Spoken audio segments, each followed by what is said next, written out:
Selamat siang guys. Kali ini saya akan membayar hutang saya kepada teman-teman semuanya, bahwa saya akan menjelaskan perjalanan saya untuk mendapatkan beasiswa Australia Award Scholarship. Oke, kembali lagi pada waktu zaman dahulu kala. Waktu saya sekitar tahun berapa ya itu?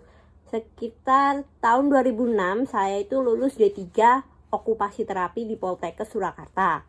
Kemudian saat itu sebenarnya saya udah ada keinginan buat sekolah ke luar negeri, karena waktu saya kecil dulu saya dicekoki terus sama bapak saya untuk sekolah ke Amerika, karena saudara saya ada yang tinggal di Amerika pada saat itu. Nah kemudian setelah lulus D3 itu saya mulai cari-cari informasi tentang bagaimana caranya bisa sekolah ke luar negeri. Karena waktu zaman D3 itu saya sering dicekoki juga tuh sama dosen saya tentang sekolah ke luar negeri.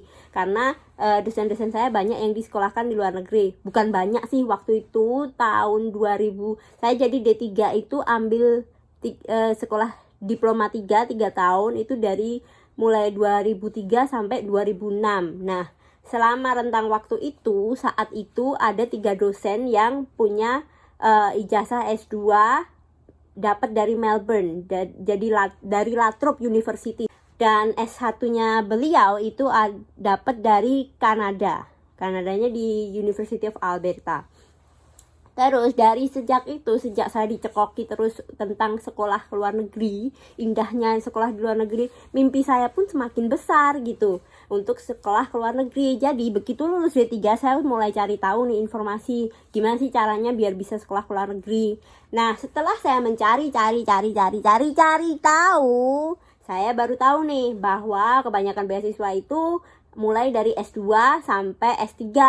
Nah, pada saat itu D3 itu belum bisa untuk langsung lompat ke S2 atau S3 gitu.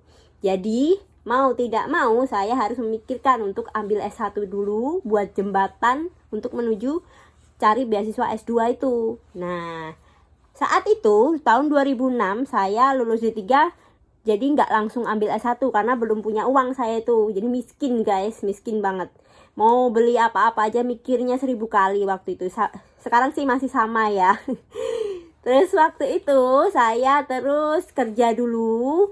Begitu lulus dari D3 saya waktu itu kerja di Handicap Internasional. Itu NGO dari Perancis yang kita itu waktu itu proyeknya untuk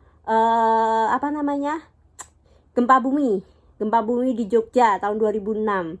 Nah, habis kerja di Handicap Internasional itu, lalu saya kerja ke beberapa tempat, pindah-pindah, dan terakhir setelah 3 tahun kerja, saya waktu itu kerja di rumah sakit umum daerah Bantul. Nah, di situ saya sambil kuliah di Jogja. Nah, setelah 3 tahun kerja, saya baru bisa kuliah karena uangnya baru ngumpul guys. Nah, saat di Jogja itu saya ambil S1 Kesehatan Masyarakat di Universitas Ahmad Dahlan. Kemudian sejak di Jogja itu, karena di Jogja itu rame banget ada pameran pendidikan. Nah, saya sering tuh datang di pameran pendidikan. Jadi nih kalian ya guys ya, yang masih blank harus kemana cari informasi tentang beasiswa atau kemana cari informasi tentang kuliah ke luar negeri dan jalan-jalannya itu menuju ke sana, itu pergilah kalian ke pameran pendidikan. Jadi satu ya kuncinya, pergi ke pameran pendidikan. Nah, di sini ini kalian bakal kenal dengan orang-orang yang dari perwakilan kampus-kampus di luar negeri. Terus ada juga education counselor. Nah, ini education counselor ini bisa bantu kalian untuk mengarahkan kalian harus seperti apa. Langkah pertamanya harus bagaimana. Nah, ini yang ngajarin saya tuh ya education counselor ini. Nah, beliau ini ngasih tahu saya, kalau kamu pengen cari beasiswa, kejar dulu conditional offer gitu. Jadi conditional offer ini saya tunjukin di sini ya fotonya. Ini silahkan dilihat. Conditional offer ini didapat dari university yang mau kita tuju. Caranya dapat ya daftar gitu ya, daftar ke universitinya itu. Nah, education counselor ini bisa bantu kalian untuk mendaftar kalau kalian nggak tahu caranya gitu. Tapi kalau kalian tahu caranya ya silahkan gitu. Cuma masalahnya beberapa university itu berbayar untuk mendaftar doang gitu loh. Nah, waktu itu saya daftar di university untuk ke Inggris dan Australia. Nah, di situ education counselor-nya itu dia tahu mana yang gratis dan mana yang berbayar karena dia udah hafal nih database-nya gitu loh. Nah, gunanya education counselor itu seperti itu. Nah, terus beliaunya ini bantu saya daftar di beberapa university yang tidak berbayar pendaftarannya. Umumnya sih tiap university itu $100 per kali pendaftaran gitu. Nah, terus saya daftarlah di beberapa university. Yang penting pokoknya dapat conditional offer-nya dulu. Nah, oh ya, satu lagi nih ya guys ya.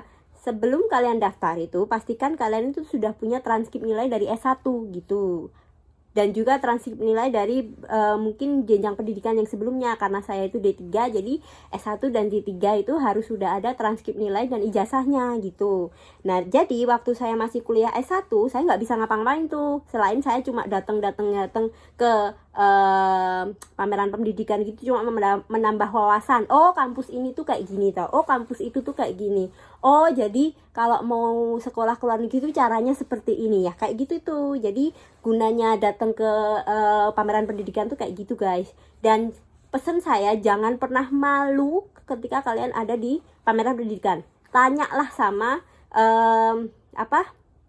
perwakilan tiap uni, tanya apa yang kamu mau tanyakan, tanya aja gitu. Kalau di pengumuman itu ya ada pengumuman bahwa kalau kalian pergi ke pameran pendidikan harus bawa transkrip nilai dan dokumen-dokumen lain. Sebenarnya nggak perlu guys, kalau kalian memang belum siap nggak usah bawa dokumen-dokumen itu. Kalian cukup datang aja ke situ dan tanya apa yang kalian mau tanyakan.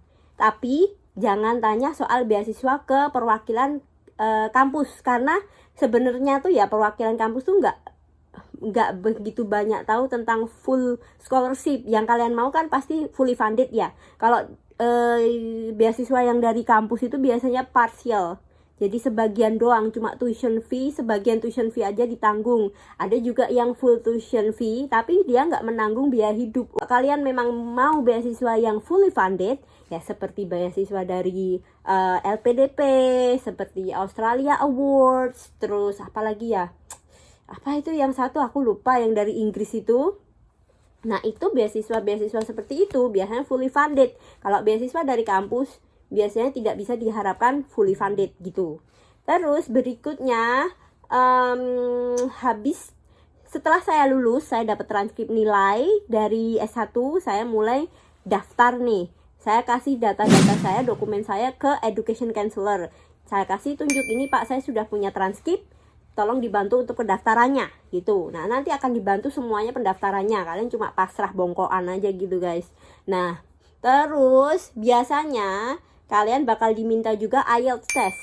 Jadi hasil IELTS test itu akan diminta sebagai dokumen pendaftaran. Umumnya uni-uni itu sekarang minta IELTS bukan TOEFL. Masih banyak sih sebenarnya yang TOEFL, cuma saran saya sebaiknya kalian ambil IELTS saja.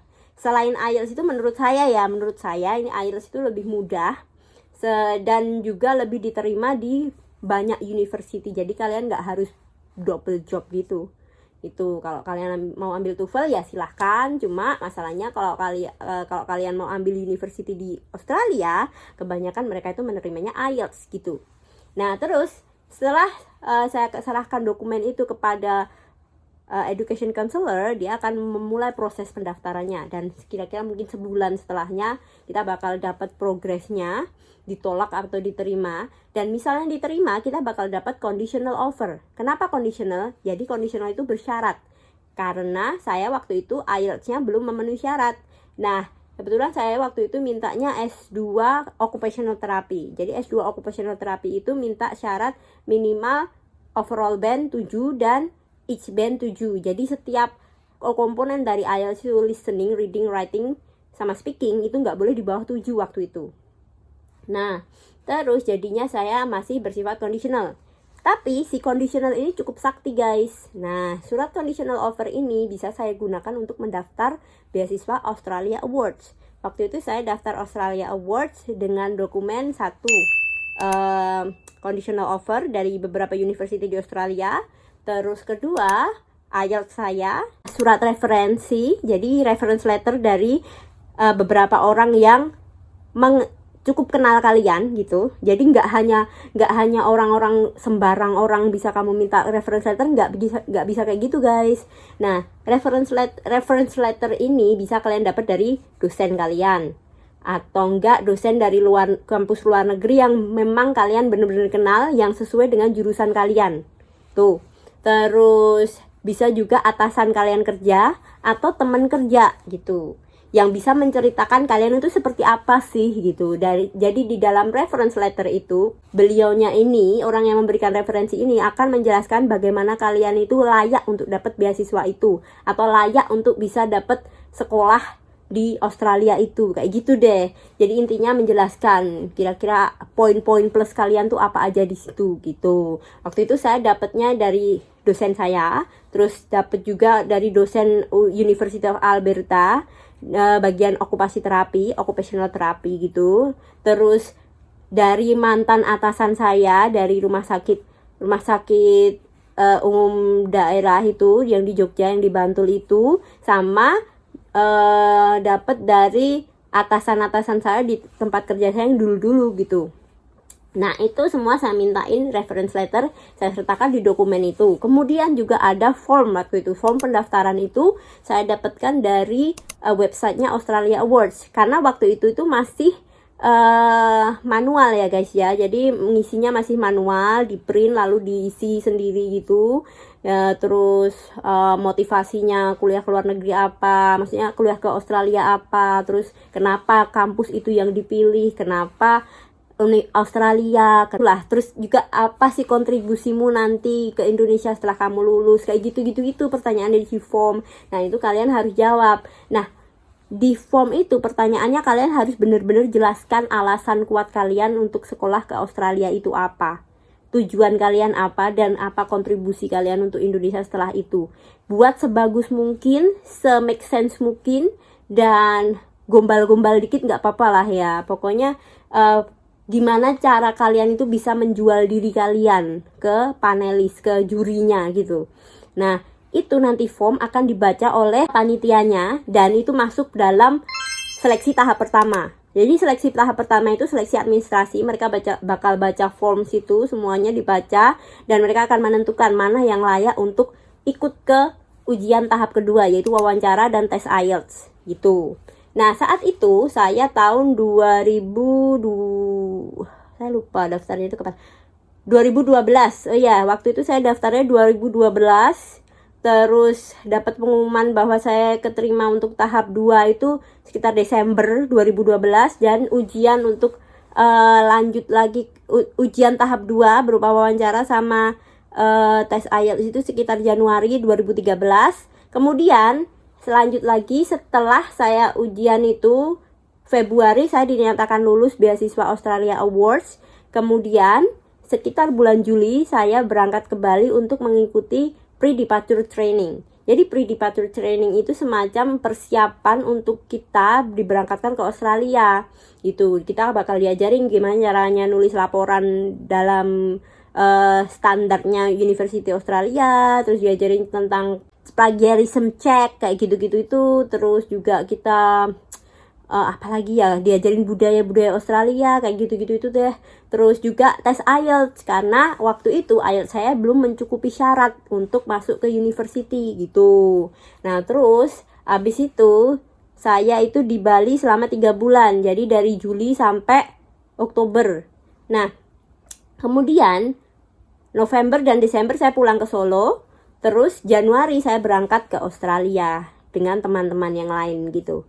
Nah, seperti itulah kira-kira prosesnya saya mendaftar beasiswa Australia Awards guys. Dan syarat-syaratnya seperti yang saya bilang tadi, persiapkan diri kalian sejak kalian sudah lulus S1.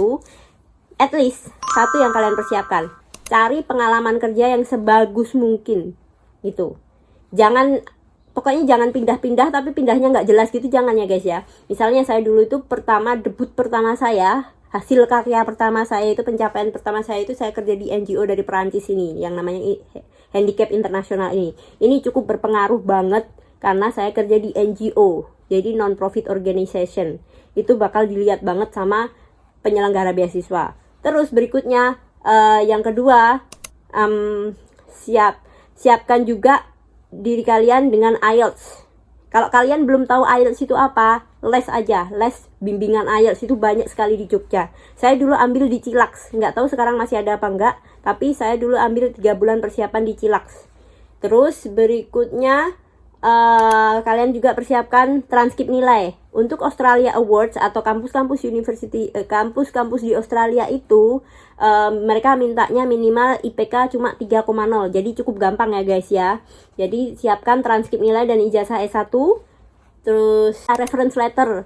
Cari reference letter dari dosen, dari bos kalian, manajer kalian kerja dulu. Terus apalagi dari pokoknya orang-orang yang berpengaruh yang bener-bener kenal kalian ya, bukan yang orang sembarangan nggak kenal kalian minta referensi, dia nggak bakalan mau gitu. Conditional offer itu tadi, kalian siapin unconditional offer juga karena ini cukup membantu saat kalian apply Australia Awards. Kalau kalian punya conditional offer ini, kalian bakal dilihat, oh berarti ini anak sungguh-sungguh pengen kuliah di Australia kayak gitu. Jadi dilihat kesungguhannya dari adanya si conditional offer ini. Jadi ini conditional offer ini sangat penting ya guys ya. Oke, cukup sekian vlog saya hari ini tentang beasiswa. Dan semoga itu cukup membantu kalian untuk memberi arahan gimana langkah-langkah yang kalian harus tempuh untuk mendapatkan beasiswa Australia Awards. Dan ini yang sebatas saya tahu tentang Australia Awards ya guys ya. Dan mungkin kalau ada pertanyaan kalian bisa tanya di komen atau bisa untuk di-share ke teman-teman yang lain supaya mereka tahu arahannya harus kemana. Oke, sekian vlog saya hari ini tentang beasiswa Australia Awards dan langkah-langkahnya untuk mendaftar Australia Awards. Dan jangan lupa subscribe, terus komen di bawah apabila ada pertanyaan. Kalau kalian mau vlog lebih lanjut lagi tentang bagaimana saya pertama datang di Australia dan penyesuaian dan lain-lain, dan apa aja yang didapat saat di Australia, begitu sampai di Australia, dan apa aja yang didapat dari Australia Awards akan saya jelaskan nanti. Oke, bye bye, see you in other vlog.